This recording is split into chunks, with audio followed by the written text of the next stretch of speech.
morning, High Chief Umoru Darlington, and welcome to the program.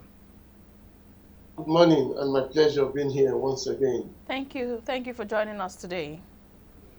Thank you very much. All right, just like I rightly said, when I was growing up, I used to believe that militants were a group of people, agitators, who came together to fight against oppression, pollution of the particular area in the Niger Delta or in any other oil-producing state. But take us through, how did this militancy, what inspired them, what motivated, or how did they come into being? How did they come into existence?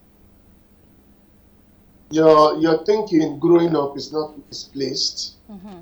It's not something you begin to say you thought, but eventually you grew up to discover that it wasn't real. That was how it all started. The Niger Delta, for all you care for, is like the goose that lays the golden egg, but being abandoned. Over time, Nigerian basic income is generated from crude oil that are coming from the Niger Delta region, precisely about the almost the south then. But today it's no longer so. It's not just the Niger Delta region now. It has been extended even to Lagos. Oil has been discovered in Lagos and is being also tapped from Lagos now, and some other parts. Up north, they are also doing what they could to see if they can actually get at the oil deposits that are also in the north. But take us back to history. The Niger Delta freedom fighters, the freedom fighting thing actually started after a lot of degeneration, where the Niger Delta was grossly abandoned by the federal government. Oil wells are owned by people even from up north, not even from the Niger Delta region. People from other parts of the country owned oil blocks, and yet the Niger Delta region was suffering degradation. Their main source of livelihood, which is fishing and farming largely now, was also being affected by pollution of this crude oil leakages. But you had all the oil companies having sources of getting this oil from the Niger Delta, and then in most times when there are accidents, there are leakages, the waters are polluted, the land for farming are also polluted, and so the main sources of income for these persons were largely affected. And so government was not up and doing. Through military administration, we had all kinds of things. And so someday, you remember the Kensaruwa struggle that eventually led to his death. Well, he was executed by one of the military administrations of this country for conspiracy and, well, the attack they say they had on whether the traditional ruler or some other person. But the Kensaruwa's name is in history, a poet and a writer that he was. Is still in Nigerian history as one of those who fought for the Ogoni people, largely where we were getting this crude oil from, and yet it was abandoned. These were some of the persons who fought to ensuring that the people also get commensurably from the resources in terms of development that government was getting, and then some of these oil companies and individuals who owned oil blocks were getting from them. That's why I said the Niger Delta was like the goose that was laying the egg, the golden egg, but largely abandoned. And so at a point in time, some of these persons, particularly when agitation started, degenerated into saying, okay, if you will not listen to us, if you will not do it for us in a simple way, then we go the other way. And so they started by kidnapping expatriates that were brought in to work on oil ridges and all of that. And so along the line, the thing de-escalated. And so many factions came and started using it as, of course, you know the situation in this country. Just like in most times when you say you want to have demonstrations and all of that, it is hijacked midway. It became the initial intention was to draw attention of government to Niger Delta when they when they kidnap this expatriate. But well, that degenerated to the extent that many factions now came up and were now doing it, using it as a business, and then the thing de-escalated and then was almost getting out of hand. I wish to also say that kidnapping and banditry that we are experiencing today is a parody of what actually happened in the Niger Delta in those days. That of the Niger Delta did not get as bad as what it has become up north now, that has been badly copied and badly being used and rudely being used to destroy lives. The Niger Delta people, the freedom fighters, they were not taking lives. Right. They were not killing people, but they were taking people to draw attention, and then when they were not getting this attention, they were now asking for ransom. Right. And so they got ransom, some of those groups that started. We have those big names. They started asking for ransom, got some ransom, and would gladly release these persons. But at the end of the day today, thank God we had an administration, a democratic administration, civilian administration that came on board that said, no, we must do something, because it was grossly affecting Nigerian sources of income, because it affected what OPEC allocated to Nigeria as the number of barrels to be exported by Nigeria. All right. And so when it got to that point and it started affecting the economy of Nigeria, government felt it was time to do something. Okay, now let's talk about the strategies. How effective would you rate the strategies that the federal government has put in place to combat militant activities in the Niger Delta? What are some of the strategies and how effective have they been over the years? Well, I'll take it from the point that government is a continuum. If you say federal government, I know you are not referring to this administration. Yes. So because I'll take it from the point of view that government is a continuum, and so we'll take it from the era of Yaradua, the Yaradua Jonathan administration, that actually came to arrest the situation. If you recall, it was Yaradua who felt at a point in time that, okay, what should we do? Obasanjo really didn't do much in his time as president. But when Yaradua came, Yaradua developed a strategy of bringing these people together. Okay, say, bring their leaders together, let's talk with them, and then let's know what they want, and then let's see how we can meet at a point. And that worked out for him. The amnesty program was introduced, and where they say, okay, first, come drop your arms. When you drop your arms, you'll be given money for every firearm you brought. But that didn't really work. It really didn't work because the freedom fighters were skeptical of government. May not be sincere with that strategy. And so what most of them did were they brought out the carcasses of most of their firearms, particularly them guns and those of them who were not working, and got rewarded for all of it, and then left the most sophisticated ones back just in case that strategy failed. But when they now discovered that the thing was working, that thing drop arms and be paid.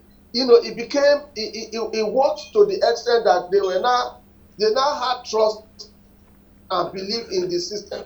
Beyond that, government now took it to the point of saying, okay, what do some of you want? Some of them said, we do not just want you to give us money.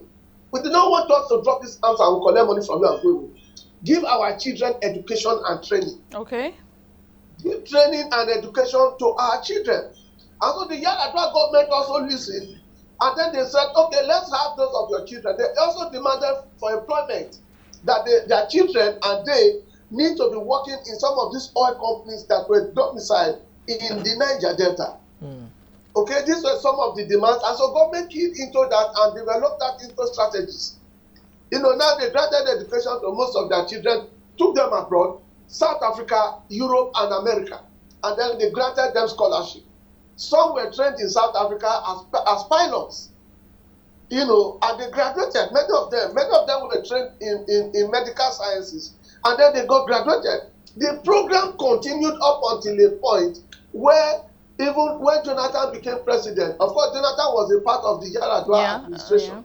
But when Jonathan became president, he inherited that policy of government that was helping to take care of the Niger Deltans. I don't like it when people call them militants because they were freedom fighters. They were fighting for their land. And then they eventually, those of them who were sent out, government changed hands. At the end of the day, we saw situations where those of them who were sent out to go study abroad were abandoned. And then they were protesting from abroad at different times, complaining about how government had refused to pay their school fees, how government has refused to pay their allowances, and so they became dependent again on their people, and then they started complaining and they started crying out. But beyond that, the Jonathan administrations introduced a different strategy, which I was a part of. I was a part of it because I was consulting for the Presidential Committee on Small Arms and Light Weapons that was also working, with the security agencies in terms of achieving some of the government's policies. One of the things the Presidential Committee on Small Arms and Light Weapons also introduced was not just giving these people education, not just giving these people money. They took it away from giving these persons money who were coming to drop firearms and say, okay, let us give you alternative means of livelihood. Okay. That was, now you drop your guns, you are giving alternative means of livelihood, because if you drop your gun and you are paid for it, the money you are giving, you spend it in a matter of months. And then you want to, by the time you are hungry again, what do? You want to go back and then start all over again. And so, under the Jonathan's administration, the Presidential Committee on Small Arms and Light Weapons developed a blueprint that had to do with, now providing alternative means of livelihood to these freedom fighters, such that by the time they got engaged in what they are doing in getting a means of livelihood, they will not be thinking of carrying arms or kidnapping anybody anymore. And so that came on board, where many of them were given vocational training. Okay, beyond taking them to schools, many of them were given vocational trainings, and then they were given means to begin to start businesses after graduation. And so it gave them means of livelihood. It was called alternative means of livelihood. And then that got them, many of them, engaged. And so gradually, the situation eventually went down. But when that I don't know how much that is still on now, because the Presidential Committee on Small Arms and Light Weapons has actually been renamed. Not renamed now. Another body has been created by the Office of the NSA. Don't forget that it's the Office of the NSA that is in charge of the Presidential Committee on Small Arms and Light Weapons. Today, what we have today is a Center for the Control of the Proliferation of Small Arms and Light Weapons. Okay. But how much that body is doing or has done, well, I think recently the coordinator was changed. They have a new coordinator now in the person of DIG. Is it Egbetuku? No, not Egbetuku now. DIG something. I can't remember his name exactly now. But how much they have been able to do, haven't inherited the activities of the Presidential Committee on Small Arms and Light Weapons, leaves more to be desired. All right. Hi, Chief Umoru. Quickly before we go, you've talked about this whole Amnesty International, Amnesty program, rather.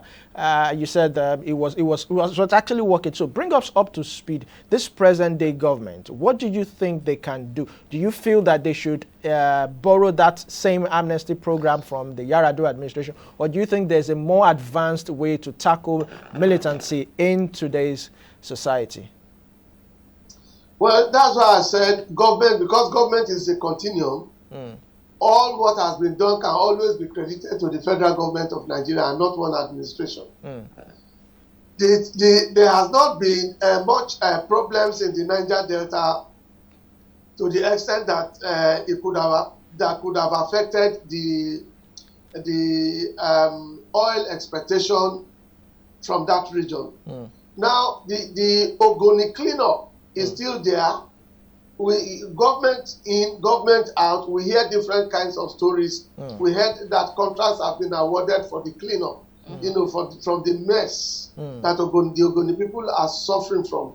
But as we speak today, what has happened in terms of the cleanup that was supposed to span through a number of years, that was supposed to take a chunk of money, what has happened to it? Has it been achieved? Has it been affected? That, if you ask me, I think this administration under Bola Ahmed Tinubu should revisit that cleanup, the Ogoni cleanup matter, and find out what the problem really is. At a point in time, you always also have the problem. I think government at the time complained that even the Ogoni people, some of the youths, were also a problem that were militating against the quick cleanup of that place. I think the government should find out, this administration should work towards how to clean up the Niger Delta region beyond the Ogoni land now, and then find out who is responsible for the delay, and then bring them to a round table, have a discussion with them, and then at the end of the day, revisit some of those of them, if there's any one of them still out there benefiting from scholarship, and then think of what to do, and then move on from there. Right. But for now, there has not been any lacuna from that region, and so oil exportation. Well, the only thing we are suffering from that region now is oil theft. That's even an entirely different whole conversation on its own. But, you know, would have really also loved to delve into that aspect of oil theft, but our time is fast spent and we have to go. But we'll definitely have you join us some other time to have this conversation in regards to the oil theft in that region at the moment. Thank you so much for joining us, High Chief Umoru Darlington, and for sharing your thoughts with us this morning. My pleasure, always being here. Enjoy the rest of your day. Thank you for having me. Thank you. You're welcome.